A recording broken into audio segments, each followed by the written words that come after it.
I want to shift the focus here now. My guest tonight is a BC teacher who was fired for telling students the different side of the residential school story. I want to welcome everybody tonight to my guest, Jim McMurtry. Welcome to the show, my man. Well, it's a pleasure, Clyde. Thank you so much for joining me tonight.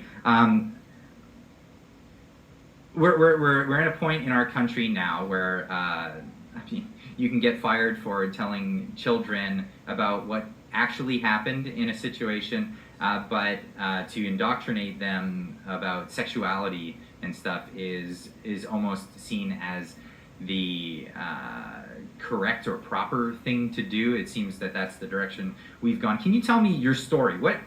How did we get here? Why did you get fired? Yeah, first of all, if I could just quickly say that if I were with my students pushing the idea that they should change their sex and become sterile for the rest of their lives and otherwise move toward a really dismal future, people would be thinking that I was doing a great job. What I did wrong, Clyde, was I told the truth, and I was walked out within half an hour of doing so.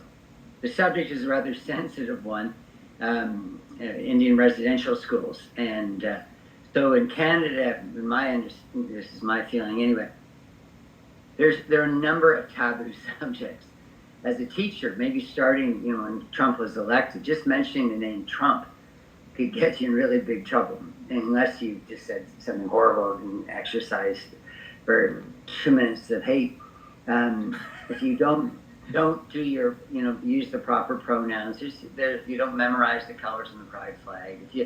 Anyhow, there's all these rituals that are absolutely necessary for people to prove their membership in the woke cult, and it became very suffocating for me in recent years. So I was a teacher for a long time, and over 40 years. I was a principal for a time, and I feel that I did a good job.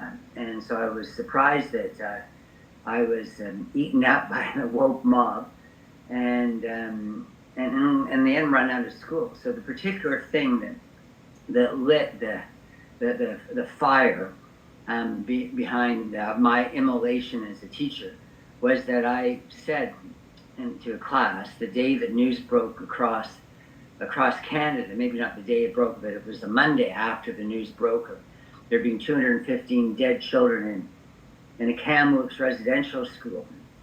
And I studied that. It's an area of interest for me. I did a PhD in the University of Toronto in educational history and philosophy, so I know all about residential schools. Mm-hmm. Most of the teachers were highly devoted Christian men and women who'd come all the way from Europe to help, to devote their lives to raising Indigenous children into the modern world. And they have been accused, and now they're accused of having murdered not just 250 kids and secretly buried them in Kamloops, but to have done that in schools, residential schools, the last one closing almost 30 years ago, and having done this all over Canada. And there's not a speck of evidence that they're a grave, an unmarked grave, a mass grave, or any teacher ever having murdered or tortured his or her students. Not only is it not good for one's reputation as a teacher, but it's absolutely ludicrous to think that at one school that there could be that many murders and not a single parent said, "Oh, my child's missing." Not a single chief. The police have not investigated in Kamloops. The archaeologist report has been sealed to the public for 3 years. No one's wanting to dig. It is very clearly hoaxed, and yet it went around the world, and teachers like me get in big trouble. Again, I've lost my job for questioning this genocide narrative. And I use the word genocide purposefully because all the members of Parliament in our government and in Canada, the House of Commons, in Ottawa, that they voted on October 27, 2022 to call the Indian residential schools a genocide. And now I'm at the point, I'm trying to fight what I consider to be a wrongful dismissal, And people are calling me, shouting at me, saying I'm a residential school denier. I'm equivalent to someone who denies the Holocaust. Hmm. So what is first off? What's the story of the residential schools? So there may be people who are watching who haven't heard the story. A lot of people not from Canada watch the show as well, so they may not have heard what went down in Kamloops. But and what residential schools are. From my understanding, residential schools were for Indigenous. I'm not sure what the word you're supposed to use anymore. It keeps changing. Is it Native? Is it Indigenous? Is it? I don't know, right? And I'm not trying to be insensitive here. I'm really just trying to convey a conversation, like have the conversation. The policing of words has become too much. It does complicate things. So the idea is that these residential schools were laid out for Native people in rural communities that didn't have access to formal schooling. So they would be able to send their children from remote areas to one central location, and then they would have these schools. There's letters and writing, historical reference that a lot of the bands wanted this, and they were happy to send their children to it. And then there's accounts that it was awful and it wasn't good for people. I suppose like people's experiences are different, case by case. Some I have heard stories of abuse that happened, and it wouldn't be unlike what happened in boarding schools or things like that. But the contention here is about a specific incident where hundreds of children were allegedly killed. And can you tell me more about that? Well, being honored first. Oh, I love you, man. Everything you say, and you're very articulate, knowledgeable on the subject, and that pleases me greatly. I think children in schools have a right to know the truth, whatever that is. We have to work with established facts, and not with what the government wants us to believe, which is very 1984 today in our schools, where the answer to one's problems, if one's a little bit upset, maybe you should change gender. Or if you're not doing well in school, it's because the teacher thinks is treating you in a racist way. But anyhow, just all this stuff is coming down in this woke program. So I could just, from using my own words, but I won't do any better than you've already done, Clyde. So in 1871, in one of our provinces, Ontario, there was the first compulsory schools for kids. So the idea was to get everybody in the society in school, having an education and having those values and skills and so this forth. You're talking about not for natives, you're talking about for just in general. First compulsory schools in Canada were in 1871. It wasn't until 1920, 49 years later, and it wasn't enforced for another almost 10 years, that schools were made compulsory for the small part of the population that was Native. And I can use whatever name you want. In Canada, we tend to use Indigenous now, but Native, Indian, whatever people want to use. Allow me to Aboriginal. I will continue to use Indigenous. So there's nothing wrong with making these kids go to school, because nobody's objected to that even to this day. Kids have to go to school.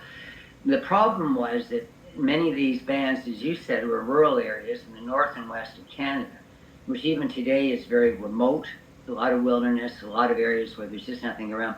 And some of the nomadic bands had as few, as 50 people. So how could you get teachers and build a school and anyhow? And they wouldn't be there long anyway because they're nomadic.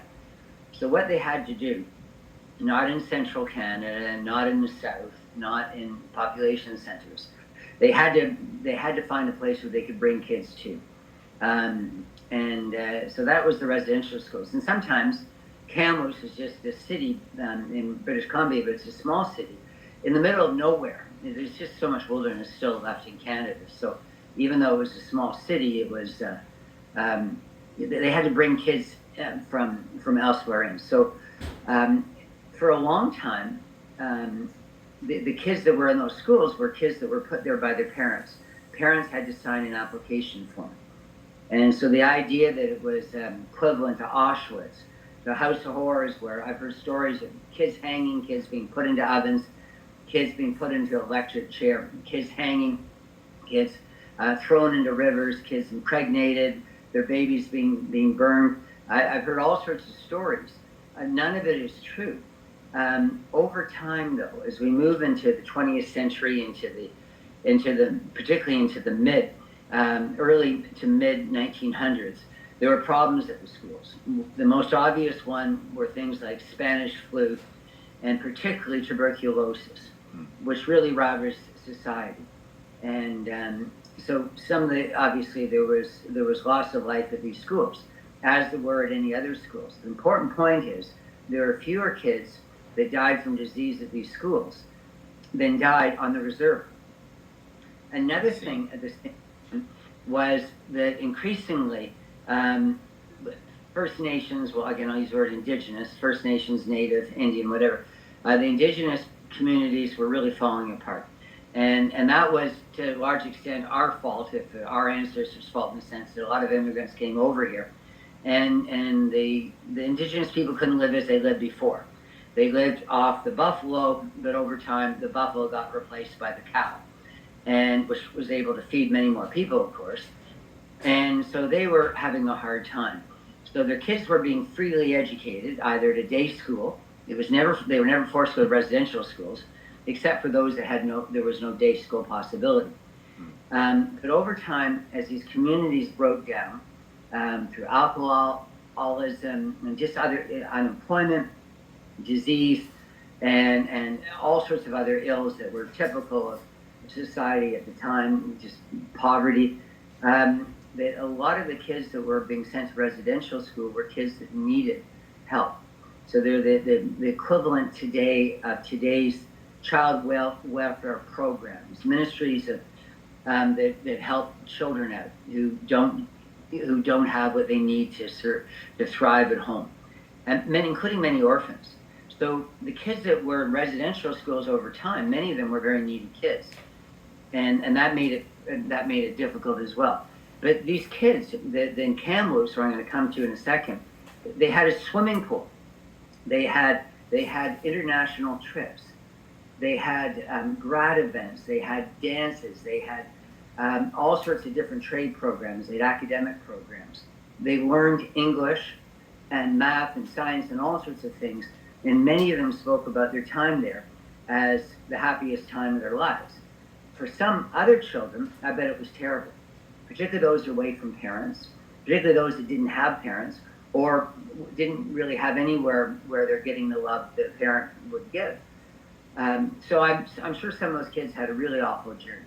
And I'm hearing mixed stories, right? So I just recently read Dr. Jordan Peterson's book.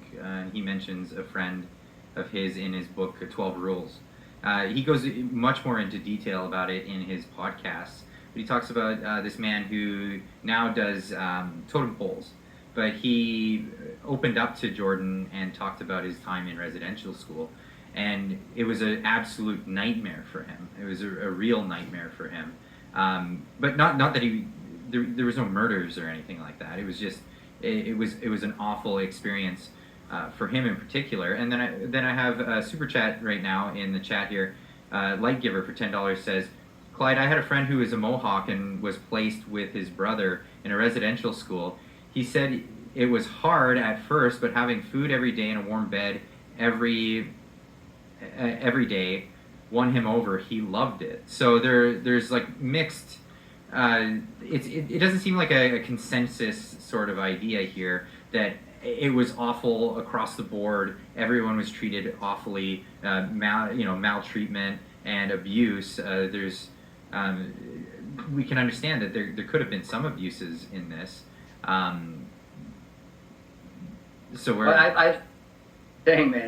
This is great, and I like the fact that you're challenging, and I really like what you just read as well.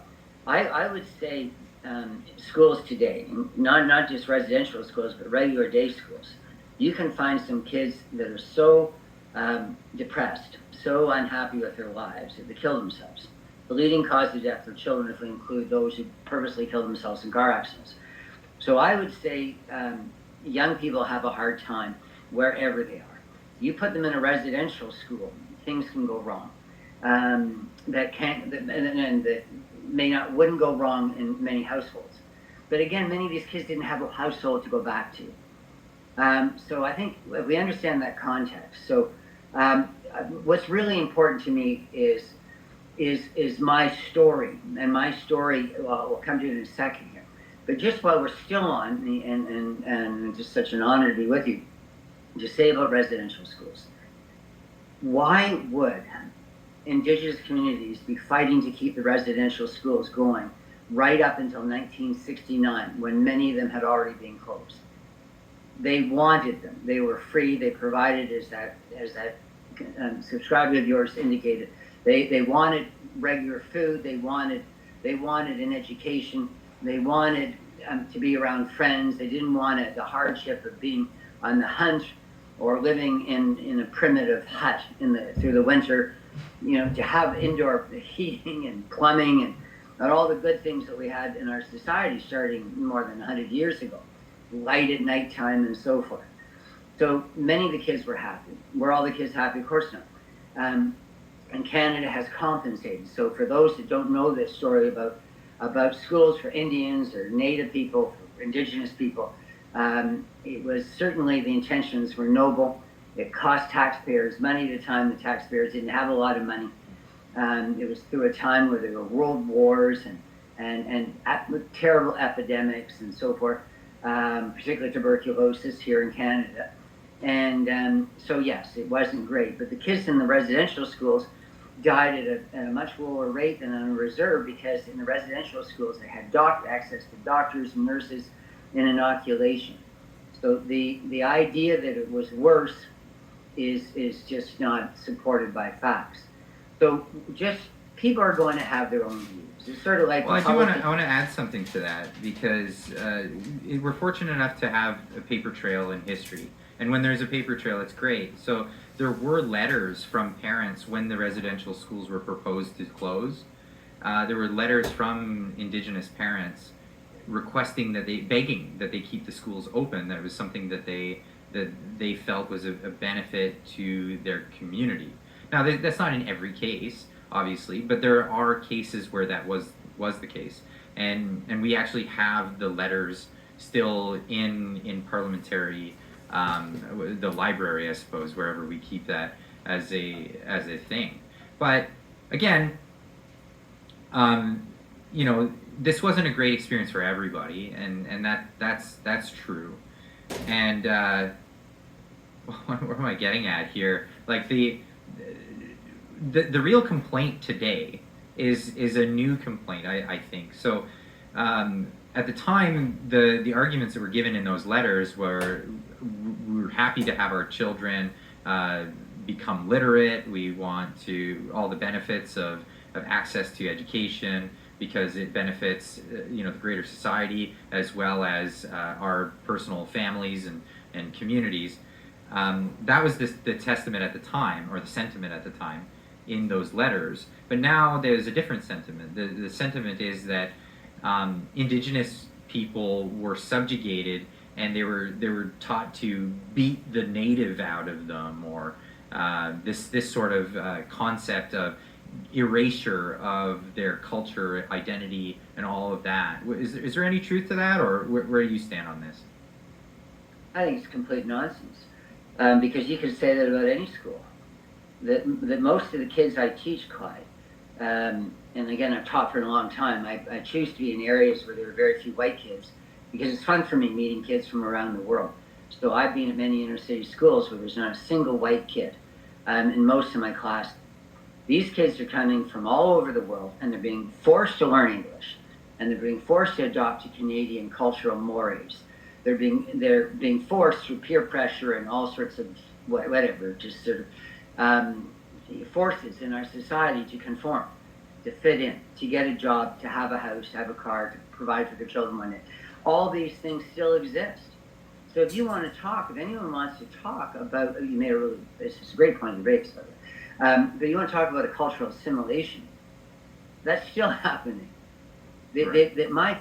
my family's been in Canada longer than the Sioux, who came up from the Dakotas in 1877, longer than the Inuit. Many of them came more recently in the north. They exterminated the previous group that were there, called the Dorset.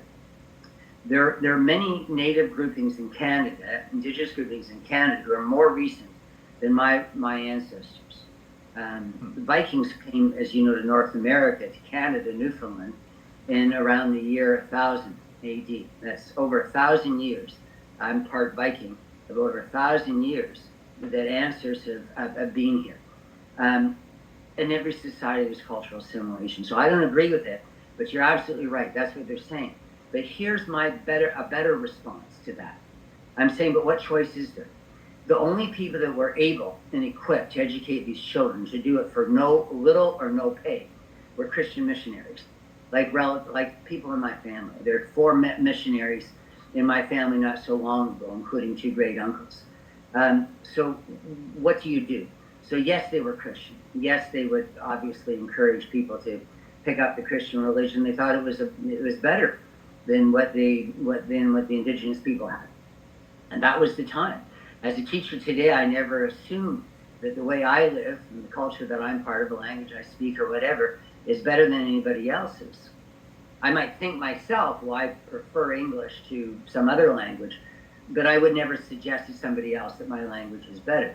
But I'm sure people did back then. But their intention was always to give these kids a better life. And the better life isn't English or French in Canada. It's not in a language that only 150 people speak in an isolated area. Another point is really relevant here. If we didn't have these schools with their not just English and science and math, but cultural assimilation, there was some Christianization, there was some, obviously, kids being encouraged to cut their hair and wash regularly and wear certain clothes and brush their teeth and all these things that were part of our society. I would say that that's what their parents wanted. They didn't want it. So the moment people were closing these residential schools, they said they weren't great schools. Well, a lot of parents resisted that because they were going, well, what alternative exists?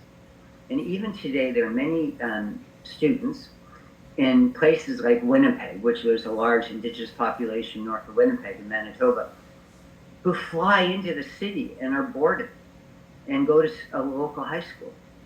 Because even today, you can't have a day school because their band is too small. I live in Surrey, BC, and there's a group, it's called the Semi-Amu, that there are under 100 people on the reserve. How could you have a school on a band of under 100 people in the middle of nowhere where the nearest store is 500 kilometers away? So yes, nothing is perfect. And the enemy is good is perfect, right? But they were good. For the time they were good. And we've improved upon it. But the last thing that we'll get to is my contention is, again, that these schools were well-intentioned. They were certainly flawed, like all schools back in time. The government worked hard to improve upon them. They eventually got rid of residential schools altogether and put everybody in day schools. And so I'm not blaming the government. The next thing is the idea of cultural assimilation. We're dealing with that too. We recognize if a kid comes from Afghanistan or Poland or Rwanda, that we encourage that kid in some ways to hold on to his or her culture and religion and language. And we even have, where I live, there's immersion in Punjabi. Kids go to immersion, like French immersion, but they go Punjabi immersion and immersion in Mandarin. In other words, Canada is not a bestial society. It's a wonderful society, like the United States, that works hard to accommodate people from all over the world and serve people well. So yes, there's always going to be assimilation, and that's just the weakest argument in the world, and from my own view, because you can't have a society that functions unless people have shared values. Yeah, I would agree with that. I think honestly though, the bashing on Christians is it's a contemporary popular thing right now. it wasn't always this case. I went to a Catholic high school and nobody thought anything of it. It was just a normal thing. I went to a regular public grade school, but then a Catholic high school. So what? I didn't come out feeling indoctrinated in any real sense of anything. So but you know what? Hey, Clyde, on that note, the first hospitals, the first schools in Canada, the first programs of hygiene, everything that was done in early Canada for Indigenous and non-Indigenous was done by people like the Ursuline nuns and the Jesuits and all these other Catholics, and then over time other denominations. This country was built more than by any other group by Christian missionaries. They're the ones that created written language. They still are working on written languages for Indigenous people. So all of a sudden, I found myself in a school 4 years ago. I moved schools and school districts, and I did that late in my teaching career because my wife has a sickness and she couldn't work anymore. So we wanted to move out further away from the city, and so here I was, and I was in a place called Abbotsford, and was very happy to do it. And I love so many of my colleagues and students and people that I have in the community. Nothing wrong with Abbotsford. Before you get into telling me about what happened to you in your school, I want you to hit one more topic on this, and that's the specific case of the 300 some children. Why is it thought that there was a massacre? Why is there doubt that it ever occurred? Well, but this is the whole woke program. So you have the left in Canada, the progressive left, people who started in the 50s and the 60s, French philosophers. I'll just try and simplify this, and then wanted to say our institutions aren't good enough. And we went through a long period in Western civilization. We're still in it, of introspection, of recognizing that we need to challenge and question our institutions, question authority. And that's a good thing. So in the 60s, as you know, people were wondering why black people weren't given the same rights, why women didn't have the same opportunities. And so we've been in this flux. And I think many Canadians describe Canada as a project. It's not finished. It's just moving towards something better. And so that's really what the whole woke thing is. I don't condemn people who have different political ideology than I, but I think they're absolutely hideous and grotesque to bring this into the school, because you should never indoctrinate children. So they've been doing that. So they've got this idea, and they slowly captured schools and universities, as everybody knows. And what they're doing is saying, Canada is crappy. We're racist, we're misogynistic, we're classist, we're all these things. What we need to do is what the communists did a century ago, which didn't work out very well. But what we need to rearrange society. We need a true cultural revolution. So it's very much Maoist, maybe more Maoist than communist, but giving everybody not a little red book, maybe more of a green book with the whole Trudeau and his climate thing. But what it's doing is it's saying to everybody, you've got to be on the same page. And to get everyone on the same page, what we have to do is we have to strip down everything about Canada, about ourselves, about the Western world, about Christianity, about particularly straight white men, about all sorts of groups in our society, and they're the problem. And so we're going through this in schools where you go into classrooms all over the place. It says, white, cultural imperialism and oppression, and you go, where did this come from? Why would anyone want to do that? In the last few years, I've been knowing more and more people who were saying terrible things about Christianity. And that was really hard for me to understand, because I was in Abbotsford, British Columbia, in the west part of Canada, where it was a Mennonite community, where a lot of Germans and Dutch came, and very Christian, hardworking, created a really thriving community. And I couldn't believe that one would want to say anything negative about the people who were the majority in the community. So not that I would go on saying it against people who were only 1% of the community, but I just think, it would be dangerous for me to do that. So the best way of explaining it is I just say one more thing, is if you make everything look bad, then it's easy to raise yourself up, right? So we get one guy in particular, and his name's Trudeau. So he comes in and he says, our Canada was terrible in all these different ways. And he's really hitting on the Indigenous issue. We're just terrible, and we created genocide, because that's what's come out of his lips now. And then he gets to get on his podium on his white horse, and he gets to lead people as an ultimate virtual signaler towards something better, and it's him that's doing it. So we're going to make Canada better by giving, up to now, $4.6 trillion, and that's a figure that's being bandied about in many places. It's not just 30 to 40 to 50 billion dollars a year. If you add that up, $4.6 trillion to one race, which represents a small percent of the population. So why do you do it? Because Canada, for a long time, felt badly about this is a group of Canadians who we supplanted here and had a hard time. And we want to do better by them, for them. And that's great. But it's got to an absurdity now, with the woke people like Trudeau who are wanting to say, no, we can even do more, by saying how bad everything is. And the book that George Orwell wrote in 1984 is all about that. It's about labeling school courses as racist. It's about firing teachers, getting rid of teachers, getting rid of evaporating people, about revising history, about changing it, getting people to forget how things work, getting people to completely have a new mindset. They even use the term reset. So what we're doing with kids in schools, we're programming them to think the body that they're born into is just a choice. That can be changed. They're taught that if they're black or native, then they're always going to be exterminated against. And if they're white, they're always going to be an oppressor. I could go on. The program, they're censoring literature, they're doing all these lowering standards, giving everybody A's, they're doing even ethnic marking. They're encouraging teachers to give higher marks to those, for those in communities that have done less well. So you really try not to give scholarships to Chinese kids, because they outperform a lot of other groups. So and this is what they're doing in universities like British Columbia, UBC, where they say we're not going to make a lot of entrance requirements based so much on marks anymore.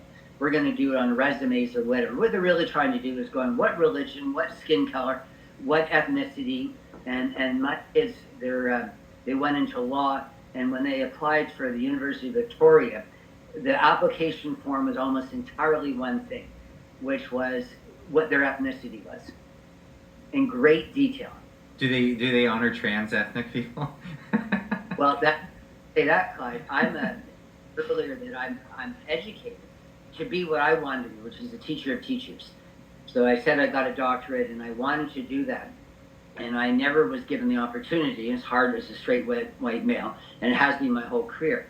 I talked to a friend who works at Simon Fraser University, and he said, Jim, you can get hired there. They're looking in the education faculty, where I would qualify.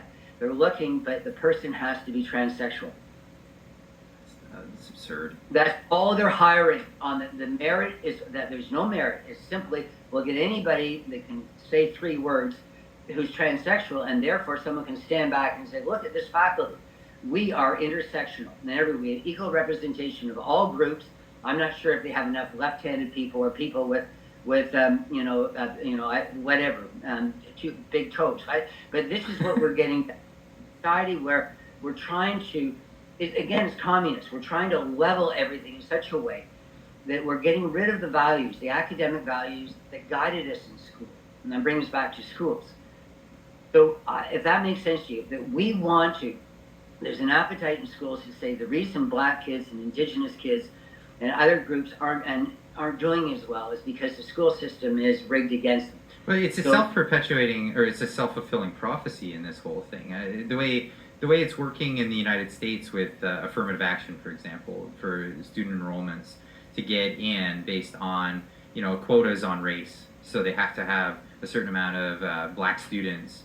And the way that they do it is they lower the bar, and they allow admittances in that's aptitude in that field may not be up to par for that university, for example.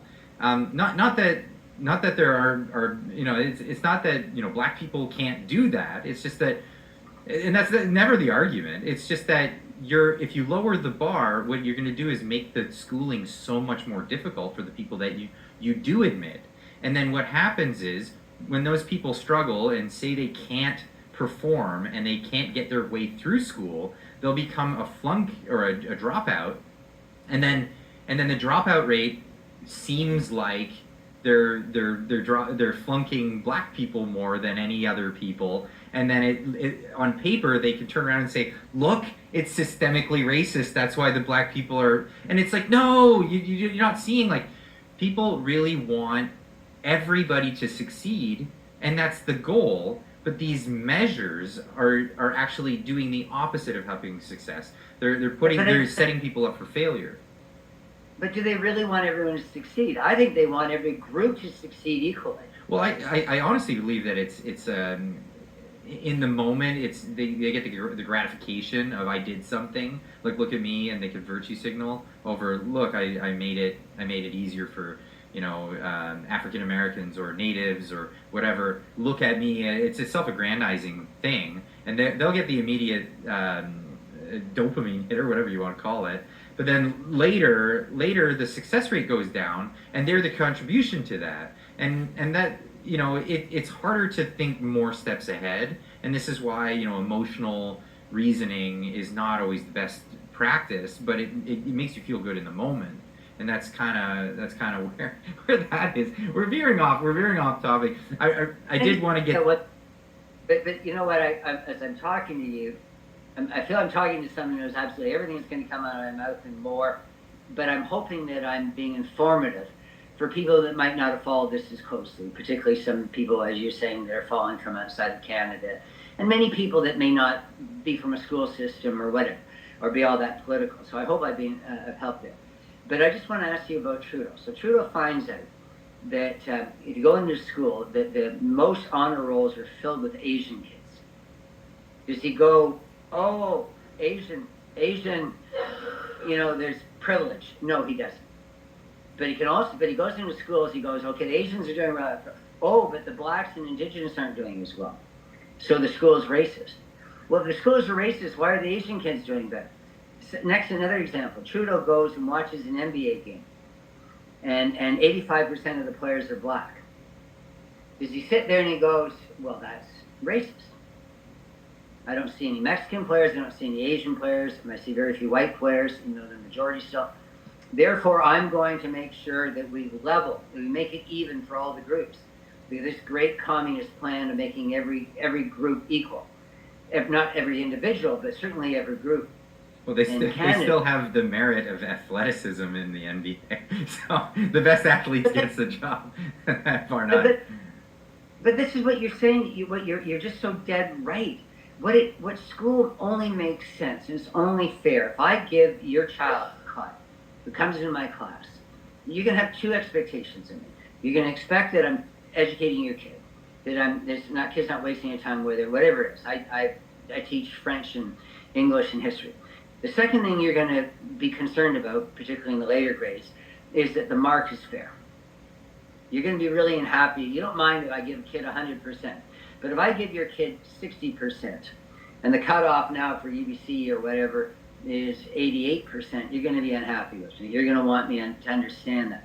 Now, it's easy for me to say, look, Clyde, this is the work that we did. This is the evaluation we did.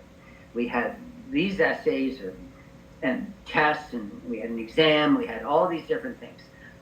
Attendance was part of it, participation, projects, all these things. We did all this varied assessment. This is the mark your kid received. I'm standing by, I'm the teacher. There's things that you could do to support your child, but I'm not going to change my mark. That's not how it is anymore. I went into this new district in Abbotsford, and I had problems with some students who were complaining about their marks. And my colleague said to me, well, we don't really understand it. You're not giving tests, are you? You're not giving essays, are you? You're not evaluating. Just give everybody an A. And so the world's different. The world's different. And kids, English teachers, we used to read a book every 3 weeks, a novel or whatever. Yeah, now it's you don't have to read anything. You can take grade 12 English. It can be creative writing, so there's no reading. It can be radio. It can be they call oh gosh, the different names for it. But it can just be performative speech. It can be all these different things. It can be theater. My point is, we've lost not just academic values like competition and fair play and merit and hard work and all those things, but we've lost the whole sense of what's best, what we're preparing kids from.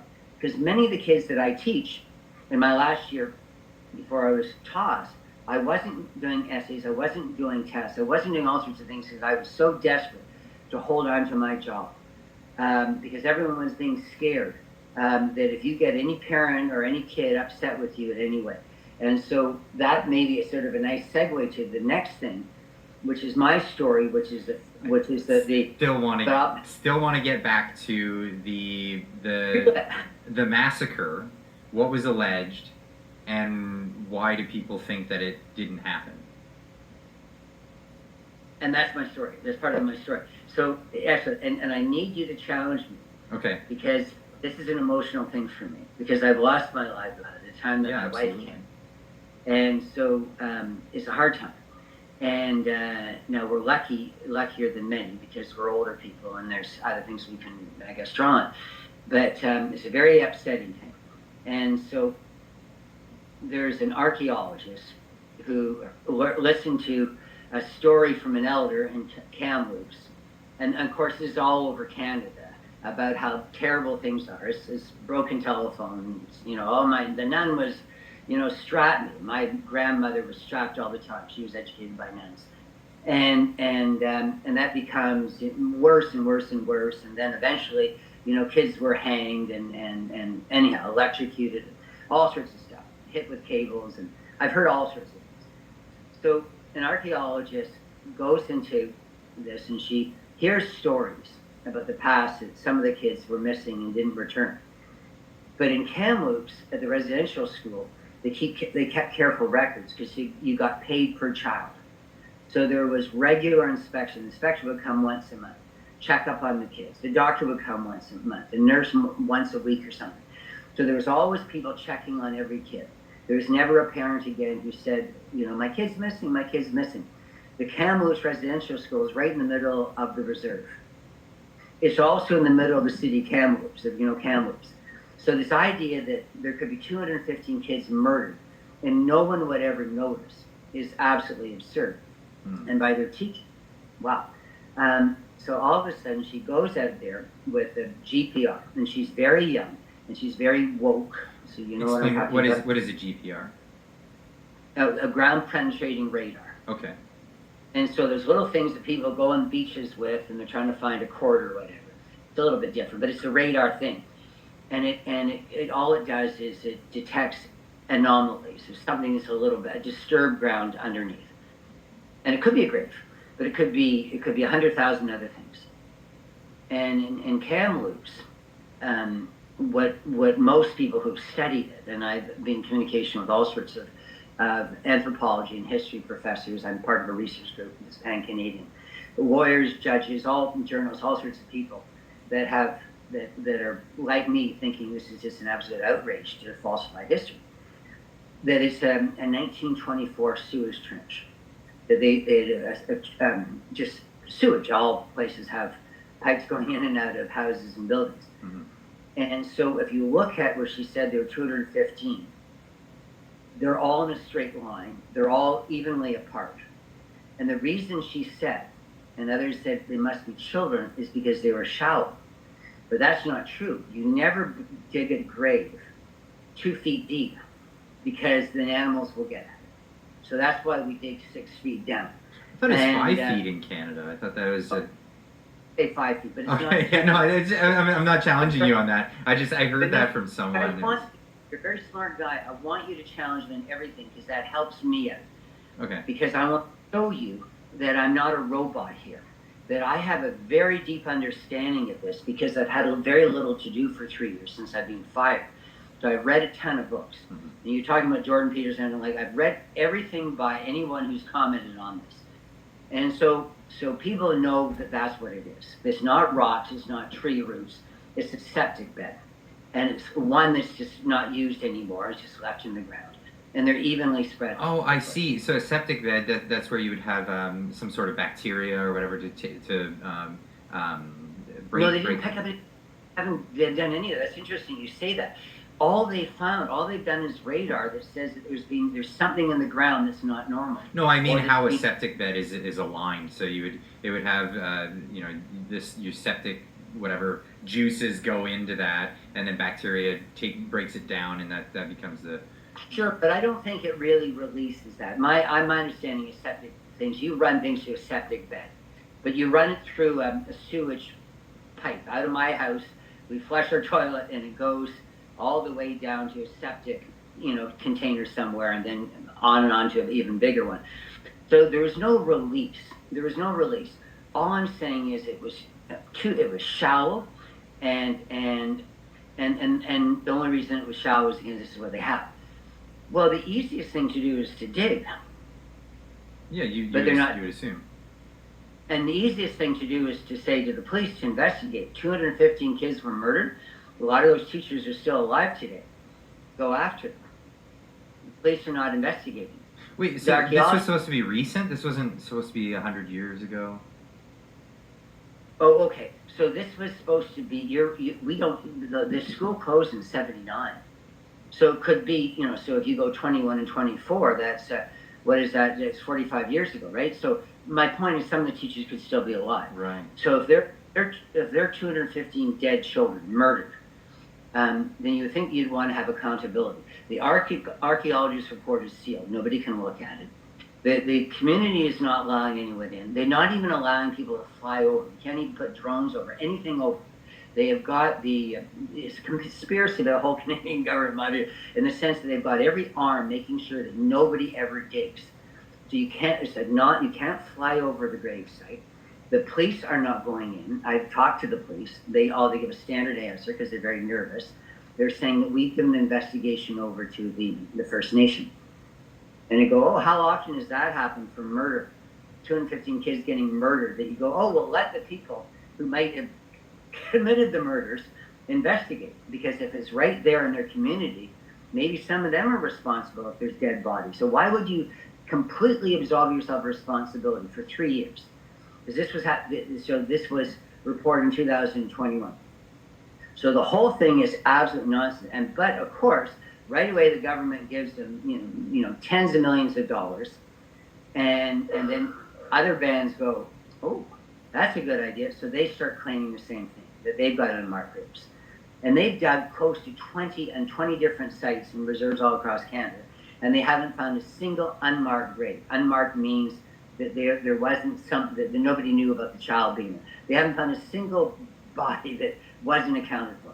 They haven't found a single child body where it was supposed to be. So nothing, they just found absolutely nothing. But of course, during that time, the government's increased, and now we're looking at close to $500 million has been given to communities to go dig and dig and dig. So what they really want to do is give evidence, give some sort of foundation to their belief that we're a wicked country, and the Christian teachers in the past not just treated kids badly, but they murdered kids. And it's all we need to do now is find it, and then everyone will believe. But of course, they don't want to find it. And Trudeau goes to one of these places where they're going to dig up, and he puts in a big display in tears, and he gets a teddy bear, and he puts his knee down. Maybe you've seen this picture. He puts his knee down, his head down, and when he's got a teddy bear in his hand, and then there's dead kids underneath there. And then people say to the people there, this is a Catholic cemetery. He actually is right. There's a cemetery there. It has no association with a residential school. It has to send it to the community. There might be a residential school kid there, but because it's the community. But most residential kids die from disease, sometimes fire and accidents, but almost all from disease, most from disease. They're sent back to the reserve, where their parents would want them to be buried. So there's just nothing to this story at all. And so challenge me on that. Say one thing to me, Clyde, that will suggest to any of your readers that this guy in front of you who is educated. I'm a published writer for years and years and years, so I'm not a crank. And I was a teacher for a long time and a principal. I'm not at a junior college. I'm not this crazy guy. And the people in my research group are distinguished people, including some people one person who, I won't start making names, but some prominent Canadians. And like Barbara Kay of the National Post, Tom Flanagan, who was Harper's chief of staff. And anyhow, you can go on. There are a lot of people in our research group who just can't believe that there's nothing. And they came to my aid, and they asked me in the research group, what's my credential? Why did they come to Jim McMurtry? Because I was fired for saying what they were saying. Right. There's no evidence of this.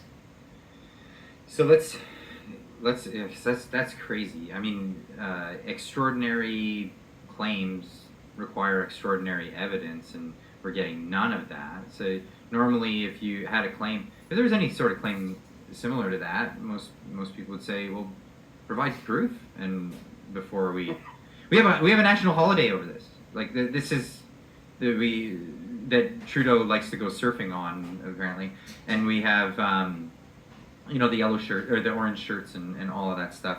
Land claims. I think the land claims aren't maybe loosely tied to that. But now tell me your story. How did it come to the point where you got fired over this? Just for your commenting about the situation here. Yeah, and just before I do, in response to what you just said, probably I would say 95% of if not 99% of all school children in Canada, in the last 5 years, believe that Canadian teachers, Christian teachers, murdered not 215 children, because they did a big commission in Canada, they investigated, and the person who headed that up was a guy named Murray Sinclair. And it gave us a report, we went from 2008 to 2015, gave us a report, and he said in his report that the number could be as high as 10,000 or 25. Right. He said as many as 25,000 or more could be missing. And missing means unnatural murder, hidden, secret burials. So the story, one thing about the Kamloops, when it came out, they said that some of the children that they found were as young as 3, which makes no sense. Kids that young don't go to school. That they are secretly buried by 6-year-old students. The priests used 6-year-old students to do it. And anyhow, so all these things, and a mass grave. And the New York Times, and all sorts of publications across Canada, which we won't retract, by the way. Nobody wants to retract the story. They just subtly changed to go from mass grave to individual graves to probable graves to potential graves to some people think are potential graves to it was said that some people believe there could be if everyone were to dig, maybe not there, but somewhere else it could be. Anyhow, it's just so Winston Smith in the Ministry of Truth is busy ripping newspapers and putting new headlines. I see. Yeah. So anyone who's read 1984 knows the. They're not asking people. What they're doing is they're doubling down in some ways and pretending in whatever. And oh, this is true. But really, what they're doing is they're walking away from it and just hope everybody forgets. And that's 1984 as well. Because what you want to do is destroy people's collective memory of anything. So they did a poll of Canadians, adult Canadians, about a month ago. And 60% of Canadian adults believe that the 215 children were found. And of course, they found nothing because they're not even going to dig. And police aren't going to be involved. And 15 don't believe it. And then the rest aren't sure. So in other words, 4 times as many Canadian adults believe in something that's completely preposterous. To me, it's as absurd as flat Earth. And then, so that shows you how clever people are. And I saw that in schools when you're talking about with kids with the trucker convoy. All that the truckers complaining about restrictive COVID measures. And we convinced so many people in Canada that these were evil, racist, misogynist people who wanted to just topple the Canadian government and commit all sorts of crimes. And of course, it turns out they brought their kids in many cases, and they had bouncy castles and pickup hockey, ball hockey. So the whole thing is absurd. So it just shows you how gullible people are. And the problem in my case is people are ill-informed.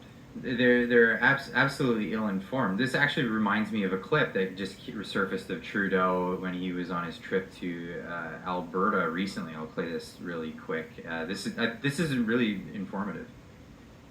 There is out there a deliberate undermining of mainstream media. There are the conspiracy theorists, there are the social media drivers who are trying to do everything they can to keep people in their little filter bubbles, to prevent people from actually agreeing on a common set of facts, the way, you know, CBC and CTV, when they were our only sources of news, you know, used to and global used to project across the country at least a common understanding of things.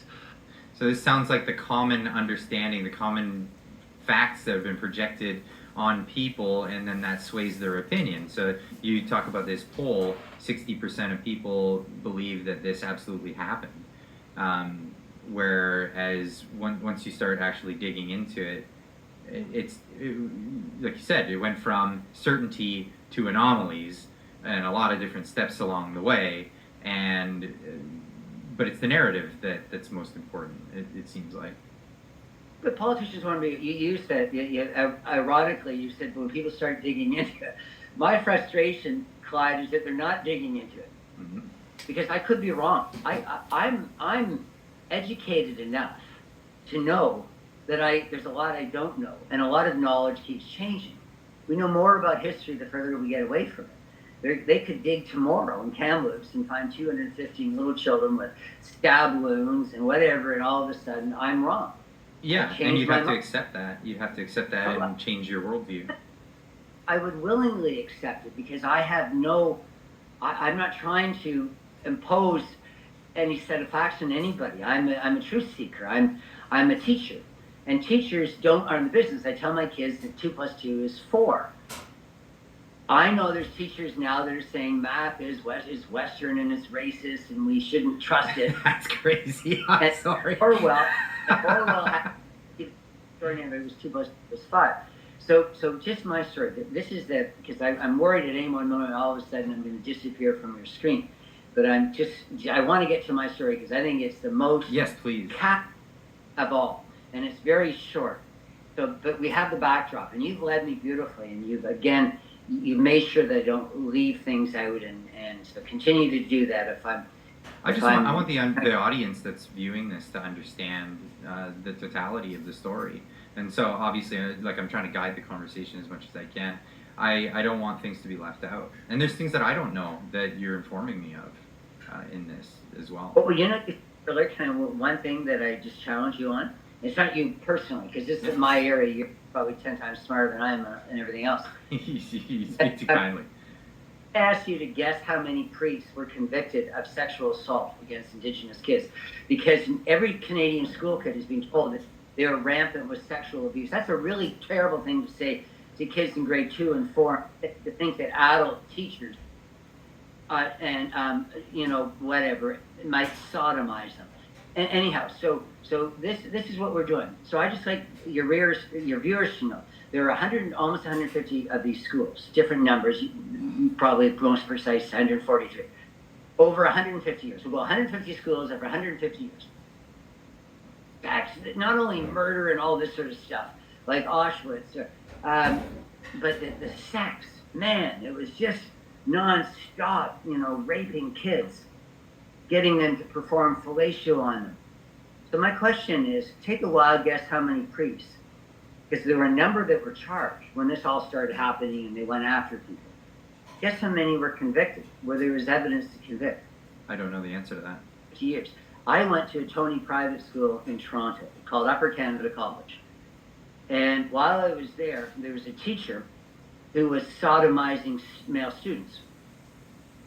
Because part of the school had a residence part to it. There were kids that came from other parts of Canada and the world in the school. There was a teacher who was a predator. And the only reason I learned about it is because the school is such a good school. The moment something happens, it just tells absolutely everybody. Because the best way for truth to be found, obviously, is if you put it in the light. So what the government's doing is keeping everything in the dark. The only thing buried in Kamloops and in residential schools is the truth. So here's my story. So I'm an educated, nice guy. I get into trouble because I don't like the land acknowledgements every day saying that I'm committing genocide, we're committing genocide. I don't like treating kids on the basis of race. I don't want to encourage kids to change sex. I don't want to do the things that they're doing, and I particularly hate they're getting rid of all the literature, all the good books. And now, as you know, in the news in the last week, To Kill a Mockingbird, and they're replacing social justice garbage, claptrap, where white people are terrible and they do something terrible to some kid who's, you know, a BIPOC or whatever, and then the kid, you know, triumphs over it. To Kill a Mockingbird is a great story of justice, like real justice. I don't think the Americans are pulled on this sort of thing. What is their favorite book? It's not Moby Dick. It's not Huckleberry Finn. It's nothing social justice being produced. It's To Kill a Mockingbird. Atticus Finch, Tom Robinson, and I think even more Boo Radley. For those in your audience who have read the book, those people are living to me, and I think to millions of others, as models of how to conduct oneself. So maybe look at me a little bit. There's nothing special about me, but I've done one thing right. I've lost my job. I put myself in a predicament because they said my wife can't work because of health. I'm out of work. But I did the right thing and I'm proud of myself. So I tried. So the news broke in Canada around the world of a mass grave, and it was sort of like in Yugoslavia, Bosnia, or of course in the Holocaust, of all these. You just imagine the worst. And they were saying the worst, and they're all children. And anyhow, so they're saying this, and the principal gets on the loudspeaker, Robert Bateman, secondary in Abbotsford, British Columbia, and he gets on and he says, teachers, the news has been out since, you know, over the weekend, whatever. Can you talk to the kids about this? Because there's a lot of sadness and upsetting. We've got counselors brought into the school. They're really working the kids into a moral social panic. And can you talk about residential schools? So it was unscripted, and it was compelled, which was fine because it was in the news. And I stood up there and I was teaching Calculus 12 because here's a bit of humor for you. I always wanted to make the little things in life count. So anyway, that's a joke about That's a calculus, yeah. In math, the principal says that. I'm a substitute teacher because I had to get away from my school because it wasn't going well because I just hated the indoctrination. I was thinking maybe another school I'd be okay as a substitute teacher, they would not burn me. So I go to the school and everything's fine as a substitute teacher. And the principal asked that, and I go, okay. Part of me was getting nervous, but the other part of me was going, this is my area, man. I know Canadian history more than most because of my grandmother used to talk about history to me. Sit underneath, I think. So I said, well, that's easy for me to do. So I said, what do you know about residential schools? And the kids showed me, as most cases, that they knew very little, except for, of course, what I'm about to tell you. And I said, who ran the schools?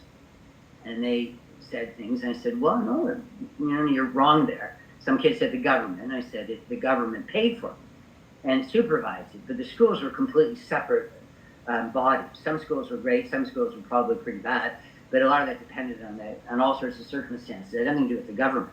It hired a principal, it hired teachers, and hired indigenous staff in many cases, cleaners and cooks and so on. Anyhow, it just here in the wilderness, do your best.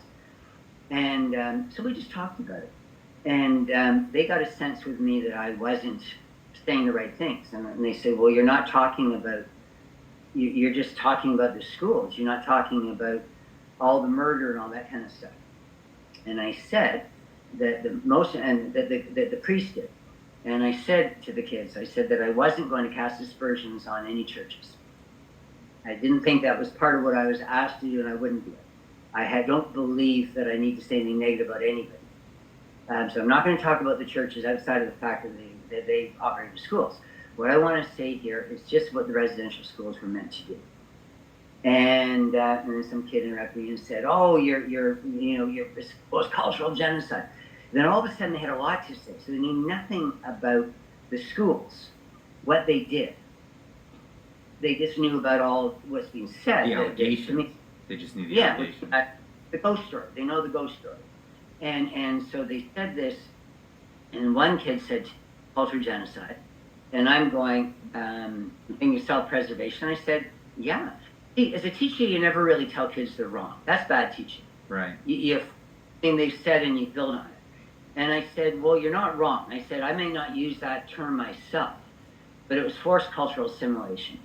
And I thought she was satisfied with that because these kids were being brought into an alien world, and some of them were sent, away from home to do that.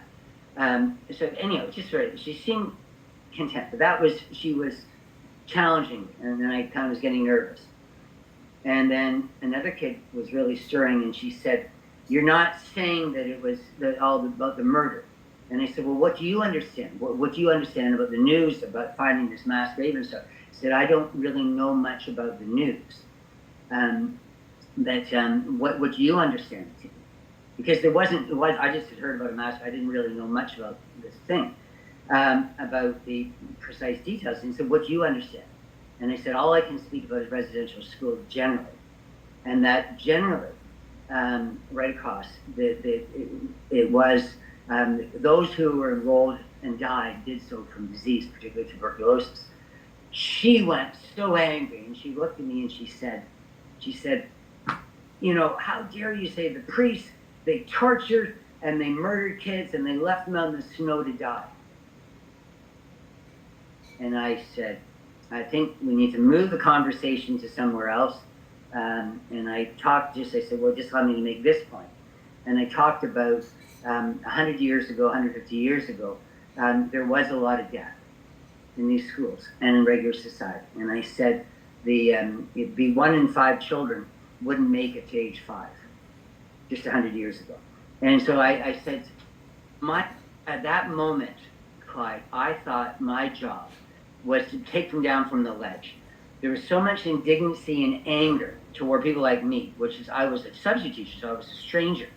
This old white guy, and standing over them, and to them I was denying the genocide. So within half an hour, I got a knock on the door, male vice principal came up and said, get your stuff. I didn't know it. We kind of ended the conversation. I thought things were fine, gave the kids a little bit of a break, and then all of a sudden I was being let out of the school. I said to the vice principals, what did I do wrong? I really didn't know what I had done wrong. I knew I'd angered a kid, but I tried to kind of patch that over. I thought everything was fine, but I guess it wasn't. And she complained to the guidance counselor. He called to talk to the principal, and he called the school district, and all of a sudden I was being frog marched out. I got to the front door, and I used to play high-level rugby, including international tournament. And I said, I'm going to make this easy for you guys. You let me talk to the principal, and I want to know why I'm being let out. And then I'll walk. I'll leave gently.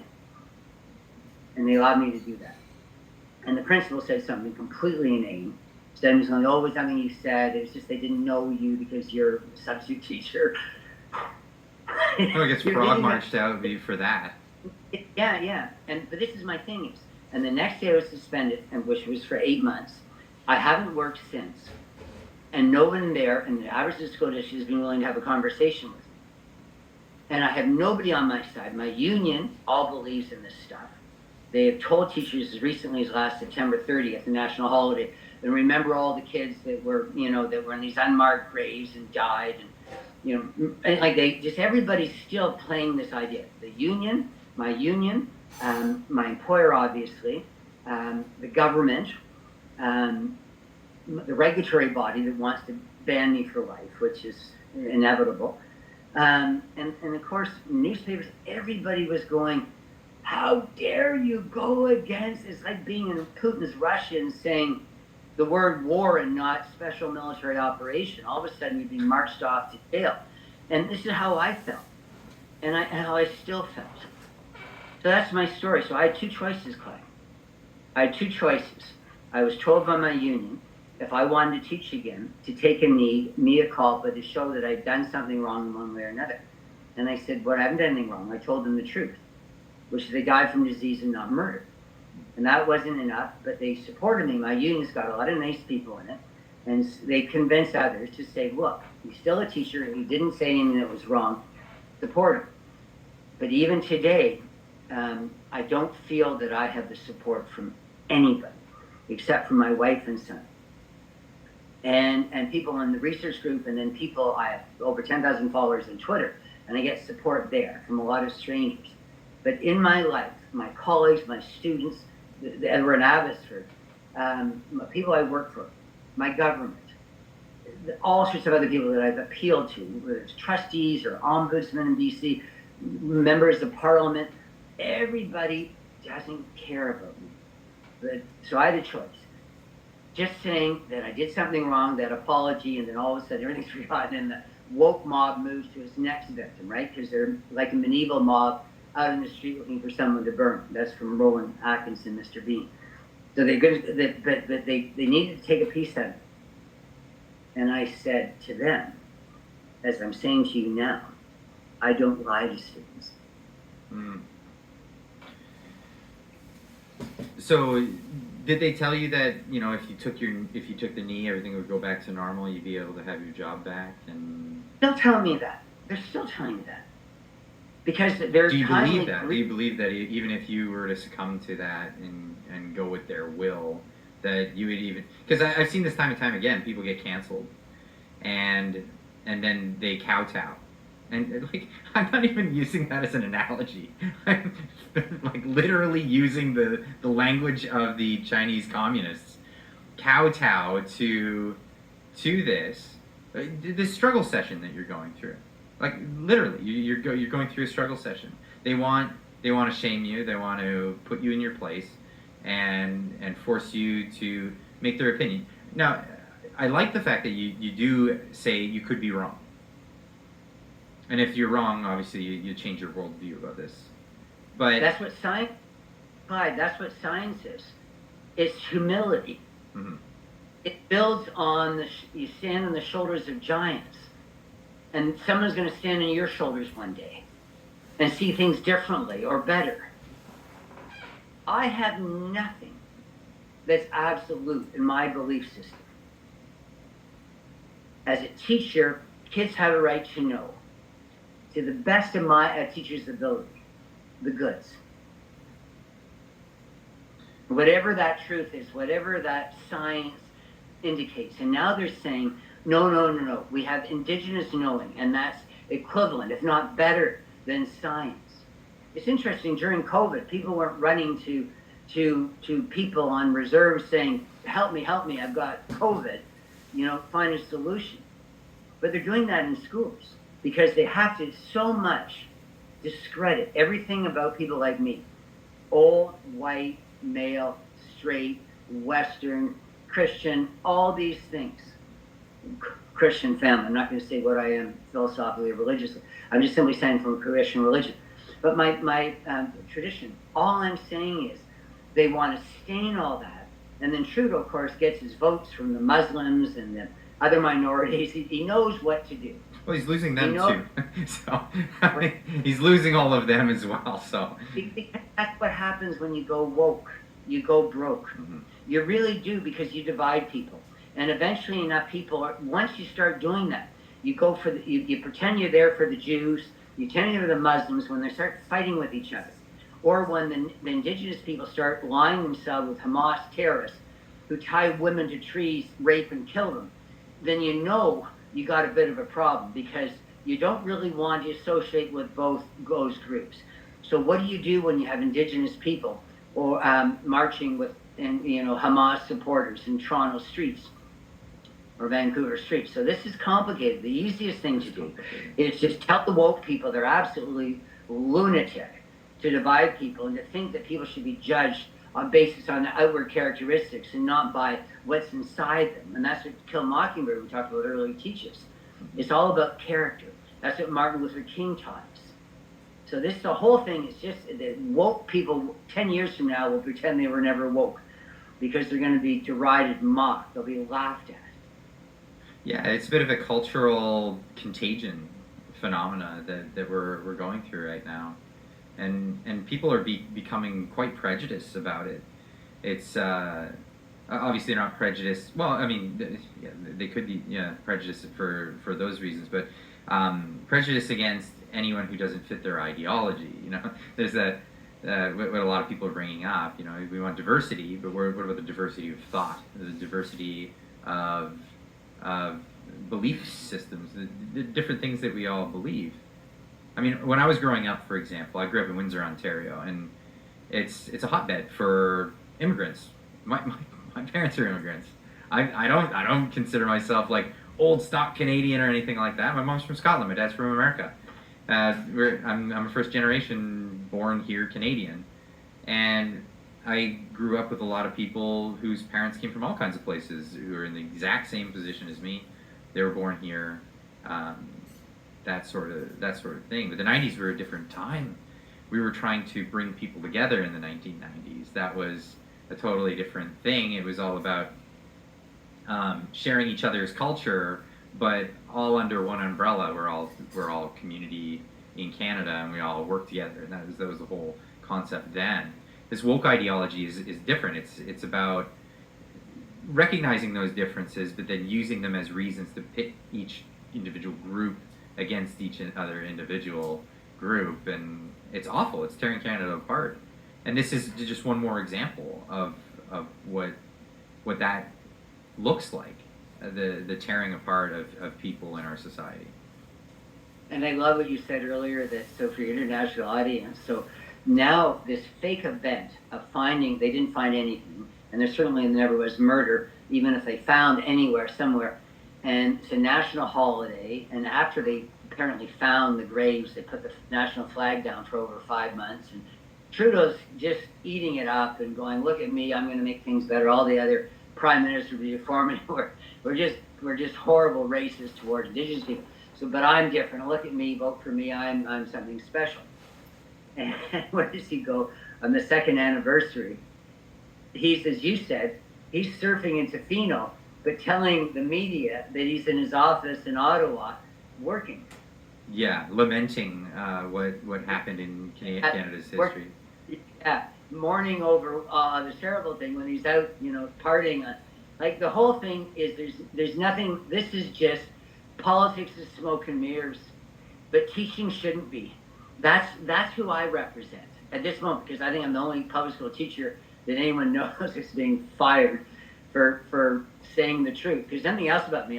Nobody was going to go, oh, he had bad lessons, or kids didn't like him, or he doesn't know his subject, or he's this, that, or something else, or he's a drunk, or like there's nothing outside of the fact that I said, kids, is my understanding that those that died did so from disease, particularly tuberculosis.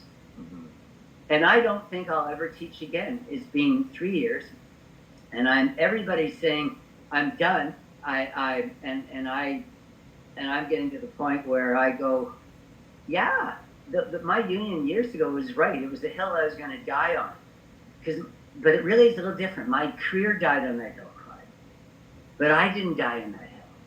I'm stronger today than I was 3 years ago because I understand myself a little bit better. I'm a good teacher. I did the right thing by telling the kids the truth. So, yeah, I wouldn't do anything differently. You sound like a good man. That's an incredible story. A really incredible story. Can I just, before you go away from this, Atticus Finch, he risked his own life, he risked the life of his children who were almost killed by Bob Ewell. And saved, his kids were saved, by Boo Radley. Atticus Finch kept trying to understand what was the right thing for him to do. His kids' safety, what was right for the community, what was right for the society, what was right for him personally, what was right for the share. We all have to do that in life. And so I was put in a situation where I decide for myself. And I think I did what Atticus would be proud of me for having done. Amazing. And now people read that book because these woke idiots have found a word, or they found, it's a white savior. Mm. He's a good character, but he's white, so we don't want that in our literature the kids are reading. So you get rid of the best book. To me, it's the best book. If it's the most popular, the most loved book, that to me is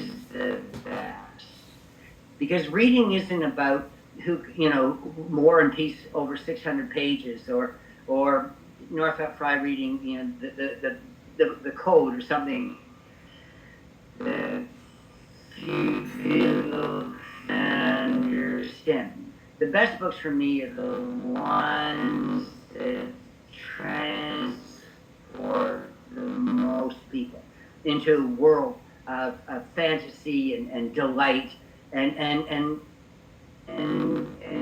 good education and edification. That book should be in every shelf, in every school, in every home. And it's now, as though it's wicked people only would be having that book. And now children are reading drivel. I mean, what else could you call it? What else can you call it? Yeah, I remember having to read a lot of these books and found it fascinating as a kid being introduced to this stuff. Of course, I had to read Margaret Atwood too, and I'm just not a fan. I'm just never a fan. Just her descriptive writing, just really okay. 5 pages of what the mantle looks like. Yeah, thanks. That's besides the point. I wanted to get to some of the super chats of people that were asking questions, making comments while we're speaking here. Sorry, I have to find my place. Okay, Gary Krail, I hope I'm pronouncing that correctly, with a $10 super chat. Sorry, I have missed the teacher's name, but that's Jim McMurtry. Is that correct? How you pronounce that? Yeah, and you got it. Can you put it on your screen, my Twitter, and any possibility? I can pop this up. Yeah, so I is Jim, all lower score, Jim McMurtry 01. Okay, Jim McMurtry 01. Yeah, go over on Twitter, give a follow. For the live audience right now, I'll put the link in the chat so everybody can go over, give a follow, as well as people that are watching this after the fact, because I know last week's live stream, 20,000 people watched the live stream afterwards. So just know that a day later there will be an active, a replay of the chat as well next to the video, so you can see the chat that's scrolling. You can't use it, but you can view what people were talking about after the fact. So go in there, you'll see that as well. If you're watching the video as a republished video, I'll make sure that all the links are in the description down below. So go check that out. And yeah, give a follow over there to Jim. Let's get to some more of these super chats as well. Sorry. So he said, sorry, I missed the teacher's name, but he should know that the majority of Canadians stand with and behind him. Do no harm should be a teacher's oath as well, not just doctors. Yeah, that's absolutely correct. Oh, what did I lose, Jim? Oh, I hope not. Oh no, just lost you for a moment there. You're back. Okay, get to some more of these. Mr. Roscoe Pico with $5 super chat says, I was put in group homes. It wasn't great. 17 hours locked in a room when you are 12. I'm not Indigenous, so it still happens. So yeah, some people have had some really bad experiences just with schooling and education in general, and it's always horrible to hear that people have awful experiences. But I don't think it was just the residential schools that people are having these bad experiences in. This name cracks me up every time. Justa Dildo, spelled like EAU with the Justin Trudeau sound, with a $5 super chat. Candace Malcolm did several deep dives into the Kamloops residential school fines, answered loads of unanswered questions that mainstream media omitted. That's correct. She has written several articles on it. She's done several videos on it. Go check out True North. They're doing a great job with the news. Penny D with a $5 super chat. God bless you, Clyde. God bless you, and God bless everyone in the chat, and Jim here for what he's doing and standing on this hill, so many of us don't have to. Really, what you're doing is brave. It really is, and this gets into the next super chat from Tamara Leach. She says, for $6.99, thank you, Jim. This is an important untruth that must be corrected. You are a brave man. So thank you very much, everybody. And thank you, Jim, so much for joining me this evening. it's not, it's kind of a to do to set up the video and make it all happen and come in and share your story as well. Put this much time out of your day to express this story, and it's a heart-wrenching one, and I'm sure it's really tough to talk about. Oh, you've gone muted. We've lost your audio, Jim.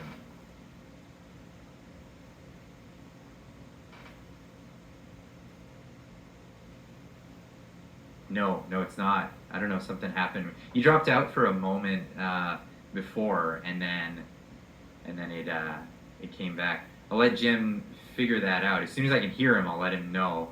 But that's technical difficulties. These things happen. It's amazing. Unfortunately, you can't hear him at the moment. But just what an incredible story to hear. And I don't know how to express this. Hopefully, okay, I see him back here. Hopefully, it's come. I'm gonna have to bring him back into the chat just so we can finish this off, because I want to make sure he gets every last word that he possibly can before we close out the stream. And for all those people out there as well that are tuning in, if you want to carry on the conversation, we'll be in the Discord afterwards. Come meet us in there. Usually have some pretty engaging conversations there. The link is in the description down below. Jim, I think you're back. Can you hear me? Yes, we got you. Got you back. Sorry, technical difficulties. It happens. These are things. It's very funny because my son, who's just being such a wonderful supporter, just called me. So that's what messed everything up. Because you probably want to know how excited for me that I'm with you, Clyde. So not knowing that it messed up the call. That's funny. But the one thing that just I love to address, and you can cut it away, but the one person saying to you that, being locked in a room for 12 hours, and I think it's wrong to deny anybody's pain. Absolutely. At any, but what's happening here is there's a lot of money associated with saying you've had pain, and during the Truth and Reconciliation Commission and that long parade across Canada, there were lots of people saying things that weren't true to get money. And again, only one priest was ever convicted, and not many were ever charged. So it just tells you that there's been a lot of inflation, and I understand human nature is such. But I just want to say, my wife, who's the same background as I am, mostly Celtic, Scottish, Irish, little English, a little bit dab of this and that, and Viking and so forth. She said that mixed race. Mixed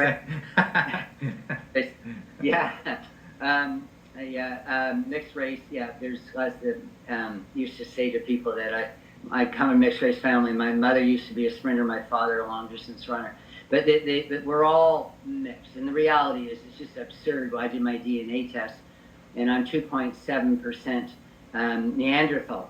My son's DNA test showed that he's 0.1% West African, and he's also, which is really kind of interesting, he's also Siberian indigenous, very small part. So we're all of everything, and it's just but the one person said something that really struck about the fact that I don't deny the pain. Obviously, some kids had a horrendous experience. Obviously, it was wrong in many ways. And I'm sure that the government and every realm of life did lots of horrendous things back in time. But I just want to mention my wife. And that is that her grandmother, whom I met and loved, was an orphan. So it was a very sad start to life. She never knew her mother or father. And the only people that were willing to take care of her were Christian nuns. So the very people that were condemning in Canada who were involved in residential schools, half the teachers in Kamloops were nuns. But these nuns, they looked at my wife's grandma at a young age and they felt there's something wrong with her. So they never gave her an education. They had her working in the laundromat. So she did laundry until the age of 15, I think, until she literally was old enough to leave. And she married the first man that she met, which was my wife's grandfather, and moved to meet him in Canada. So, because she was in an orphanage in Ireland. a lot of people have had sad lives. I think what we want to do is honor everybody, including Indigenous people. But we, at the same time, have to present the past as it was. To falsify, to destroy statues, as people are doing in Canada. Yes. To rip art, as someone did in Britain the other day, as far as the climate protest. To destroy, like the Taliban in Bamiyan, as you know, in Afghanistan, the Buddhist sculptures that were so big, and did it because they only wanted to pretend that there was only ever Islamic culture in Afghanistan. People that do that rob all those that come after us of the right to know what the past was. I think people who revise history are criminal. And the fact that everyone around me, in all the classrooms around me, in all the schools, in all the board offices, in all the government offices, in all the political offices, everyone around me 3 years ago saw me as somebody that they had to eliminate. And yet, I'm Winston Smith. I'm the one person who's going, no, I remember reading that, I remember it wasn't that way. That London, England was kind of a nice place to live. And anyhow, so this is a very dangerous thing. The woke program. So Winston Smith, I hate the spoilers, but his story didn't end well. Mine hasn't either. Yeah. To be honest with you, I'll never teach again. What did I do with my life? I thought I'd be a good teacher. And to be walked out in front of my students with their mouths open and going, what's happening here? So no, it didn't end well for me, but I'm fine. I'll figure things out. Well, that segues really well into the next super chat. Kenzie Kraken for $5 says, "Does Jim have a place to donate to assist with his legal battles? Is there somewhere where people can help you out with that?" You know what? You offer me money, and including one older woman from northern BC who said that she didn't have the money, but she still wanted to send me money. I sent her the check back. I'm doing this entirely on principle. Wow. I refuse to dime from anybody, and I never will. I'm doing this for the students who have a right to know the truth about the past. But thank you. Absolutely. No. Sarah Allen with the $6.99 super chat says, "There's a large homeschooling community that would love having Jim. I wish I lived closer. Thank you for sharing your story and fighting for the truth." Have you looked into any of these other alternative places you could teach, not just through the unions? To be honest with you, I think I have a higher purpose right now. Okay. I think I'm making a difference, and people like you are allowing my word to get out. That there's a problem in schools. The kids are being indoctrinated and not educated. And in my particular, obviously, example is that kids are being lied to about the past and about their ancestors. And so I'm full-time on social media, writing articles, writing tweets, and talking to a lot of teachers who are being beat up and helping them out. So right now I'm feeling it's full-time. And so I'm fine. I'm doing something that never wanted to be doing, to be honest with you. I wanted to be teaching, but I think in some ways this too is teaching. Yeah, I mean, this just tonight was a huge lesson for so many people. You've opened up so many eyes, I'm sure, just this evening. Pleasantly Blue for $10 says, Paul Revere and the Raiders Indian Reservation song. It tells it like it is. I'm not familiar with that. I don't know if you are. As well as Michael McLean for $2 says, historical revisionists cause actual genocides. Yeah, I've been reading a lot about the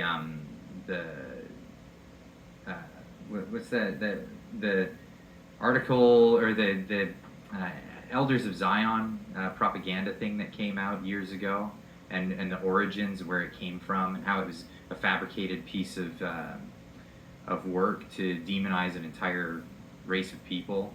and that just reminded me of that. Been doing some research about that specifically because it seems to be coming up again another time, and largely to demonize a particular group in society, which we ought not be doing. That person, historical revision is violence, because they're going to be resistors. And that's like communism. You can't take away the money from the wealthy or farmers like the kulaks and not end up killing them because they're going to resist. Right. So I think historical revisionism is as dark as any practice, because what you're doing is you're also performing a blood libel against dead people who can't come back, like Christian nuns and priests who taught in those schools. You're calling them murderers without them having the right. You're bearing false witness against people who have no ability to come back and say, no, we love those kids. Incredible. Thank you so much for joining me tonight, Jim. It's so refreshing to have somebody come out and just say it how it is. It's not a lot of people doing it. Let's just say that. I want to thank everybody, obviously, that came out into the chat. Hang on the line. I still want to chat with you. Don't hang up the call. I'm just going to end the live stream. Everybody, thank you so much for coming out and tuning in. This is an extra long one. It went longer than we normally go, but keep the conversation going as long as the conversation is turning out new information. And you know, I feel kind of devoted to bringing these stories to people, and I thank you so much, Jim, for coming again to bring this story to so many people. Thank you. Everybody, we'll see you Monday. Keep on trucking.